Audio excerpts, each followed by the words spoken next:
আমাদের বিরুদ্ধে আরো অনেক অপপ্রচার। বলা হয় যদি জামাত ইসলামী বা 11 দল ক্ষমতায় যায় তাইলে জামাত কওমি মাদ্রাসা বন্ধ করে দেবে। নির্জলা মিথ্যাচার। কওমি মাদ্রাসা আমাদের হৃদয়, আমাদের কলিজা।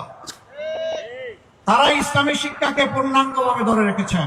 আমরা তাদের সাথে ডায়ালগ করে পরামর্শ করি এই শিক্ষার ম্যাক্সিমাইজ কিভাবে করা যায়, সর্বোচ্চ উৎকর্ষ কিভাবে করা যায়, তা ইনশাআল্লাহ আমরা করবো। আমরা মুখে নয়, কাজে প্রমাণ করবো ইনশাআল্লাহ।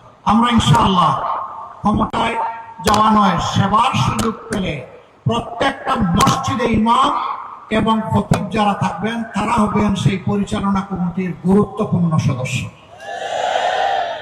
কারণ তারাই বুঝবেন একটা মসজিদের মর্যাদা কিভাবে সবচেয়ে উপরে তুলে ধরতে হয়। তারা সম্মানের সাথে সেখানে ইমামতি পাবেন। ইমাম মানে নেতা, তিনি পাবেন নেতার মর্যাদা ইনশাআল্লাহ। যিনি নামাজের ইমাম, ইনশাআল্লাহ সেই দিন ঘনিয়ে আসবে, তারা হবেন সমাজের ইমাম।